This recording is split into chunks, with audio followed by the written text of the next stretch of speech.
Trump und Präsident der EU-Kommission kündigen historischen Handelsvertrag an. Präsident Trump und der Präsident der EU-Kommission enthüllen ein monumentales Handelsabkommen, das Milliarden Investitionen und Null Zölle verspricht.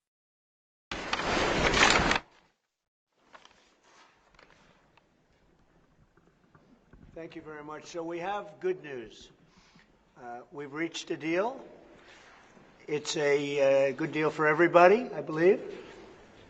And I think you were saying this is probably the biggest deal ever reached in any capacity, trade or beyond trade. It is.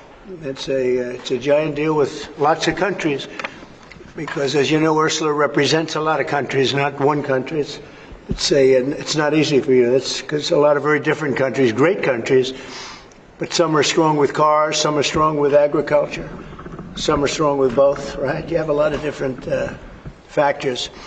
So we're going to do the following. The European Union is going to agree to purchase from the United States $750 billion worth of energy, $750 billion worth of energy. They are going to agree to invest into the United States $600 billion more than they're investing already. So they're investing a large amount of money. You know what that amount of money is. It's very substantial, but they're going to invest an additional $600 billion. They're agreeing to open up their countries to trade at zero tariff. So that's a very big factor. Opening up their countries, all of the countries will be opened up to trade with the United States at zero tariff. And they're agreeing to purchase a vast amount of military equipment. We don't know what that number is, but it's the good news is we make the best military equipment in the world, so sort of you have to do that. I mean, until somebody tops us, which is not going to happen. We're way ahead of every other country in terms of the quality of the military equipment. You saw that recently in Iran, and you see that, unfortunately, you see that often for all the wrong reasons, right? So those things are $750 billion, $600 billion, opening up the country.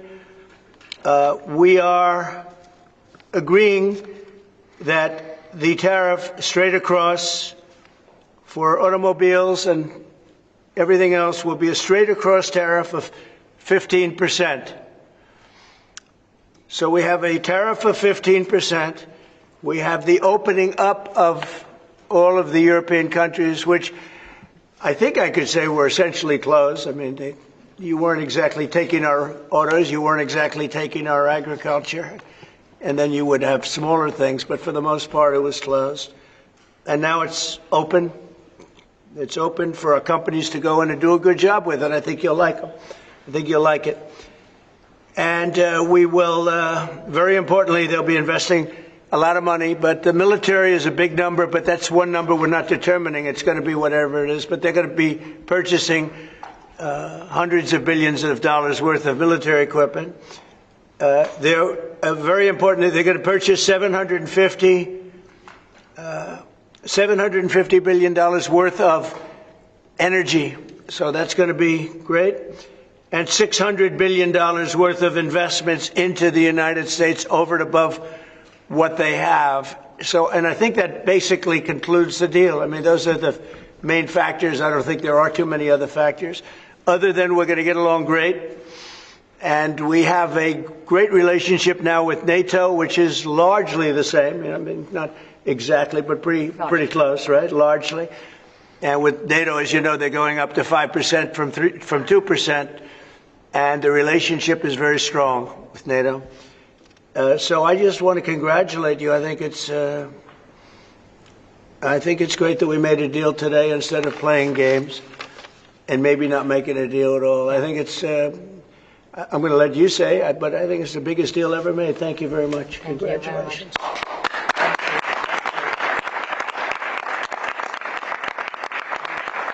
Yeah, thank you. We have a deal. We have a trade deal between the two largest economies in the world. And it's a big deal, it's a huge deal.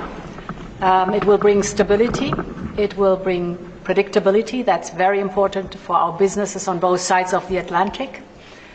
It's 15% tariffs across the board, all inclusive. The investments Mr. President just described, they're going to go to the United States and the purchases over there. Indeed, basically the European market is open. It's 450 million people. So it's a good deal. It's a huge deal. Yeah. It was tough negotiations. I knew it at the beginning, and it was indeed very tough, but we came to good conclusions for both sides. So again, congratulations and many thanks. Thank you very much. Thank you. Do you have any questions?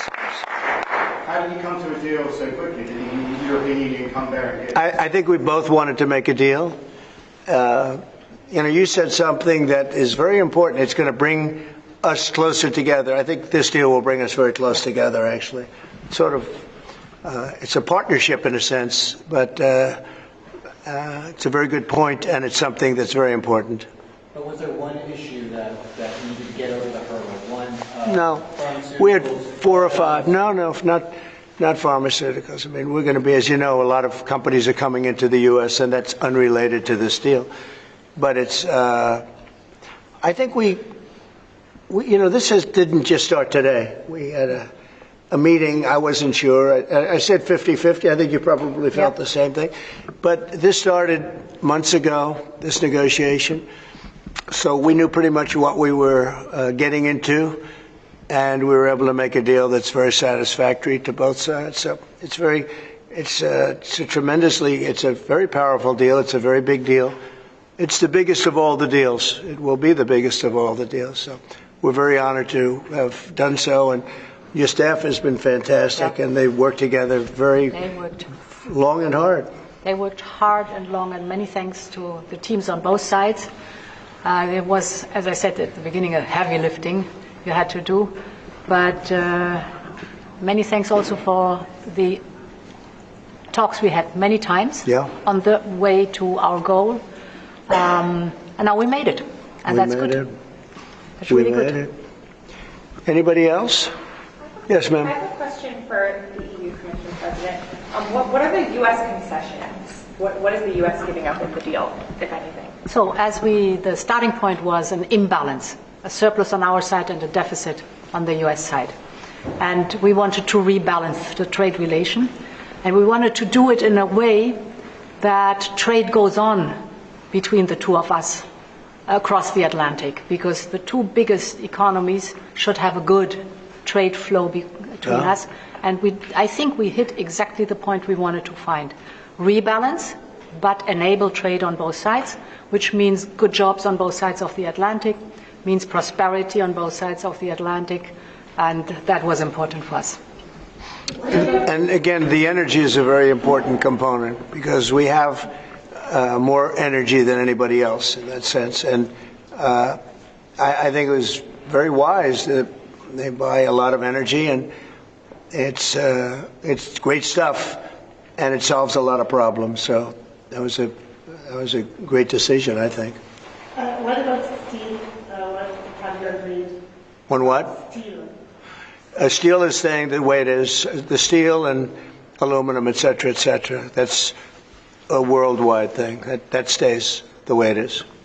We have chips. Did you discuss that as part of the agreement? Chips. Chips is Howard. You might want to describe the chips, please, if you would.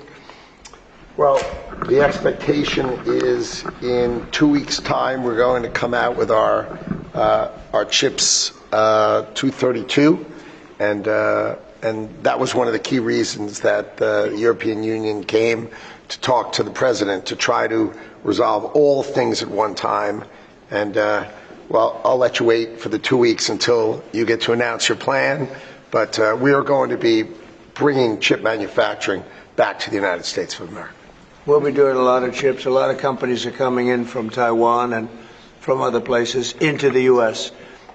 And they're doing that in order to avoid tariffs. And the president really avoided the tariffs in a better way for them, much better way, much more conclusive.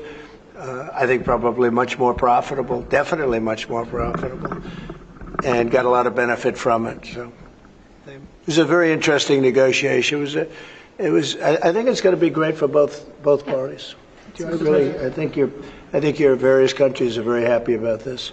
Is there an industry in the U.S. that you see maybe having the first impact of getting into this market that was not accessible before, whether it's auto or what's the first call you made? Yeah, I think cars. Cars basically were not invited. Were not. I don't know if the word is not allowed or just you just kept them out somehow, right? But cars will be. We have some cars that do terrific business, and we do really well with the pickup trucks, with the SUVs. We have some great things, and I think the people of Europe will have some diversification. I think that'll make them happy. So I think maybe cars would be the one that would go the biggest, and the second would be agriculture, the farmers.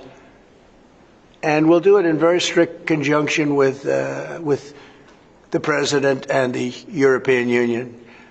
And they're coming into our country with great vigor.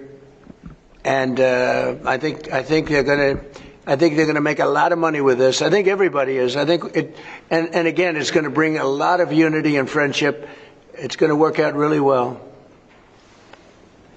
Okay? What's the next deal you're focused on now? Say it. What's the next deal you're focused on now? That's an interesting question. This was the big one. This is the biggest of them all. We're looking at deals with 3 or 4 other countries. But for the most part, I can't get them to understand that it's the letter. We just sent that letter, and that letter is, very universal for most. I mean, you wouldn't be able to do this. You wouldn't have the time or the patience to be able to do a deal like this. Most of the others are going to be a certain tariff, and we're going to keep it as low as we can. They're generally smaller countries or countries we don't do much business with. But that they've already received, to a large extent, they've received a letter. They'll probably receive a letter of clarification or a confirmation type letter, which will go out sometime during this week, prior to August 1st. And the tariffs will start being paid by those countries prior to August, on August 1st and beyond. Okay? Mr. President, was part of the rush to get this deal done to knock the Jeffrey Epstein story out? Oh, you got to be kidding with that. No, had nothing to do with it. Only you would think that. That had nothing to do with it. Which is good for European business and American business. Businesses in this country, particularly small businesses, are closing at a record rate. And you're seeing the Prime Minister tomorrow, Christopher. What does he need to do to help British business in this country? I think everybody's going to be happy with this. The Prime Minister of the UK, while he's not involved in this, will be very happy because, there's a certain unity that's been brought there too. We have a separate deal with them, but I think he's going to be very happy to know. Look, he's friendly with all of you. I think he's a very good man, and he's going to be very happy to see what we did. I think UK is going to be very, very happy. Thank you all very much. Appreciate it. Thank you. Thank you very much.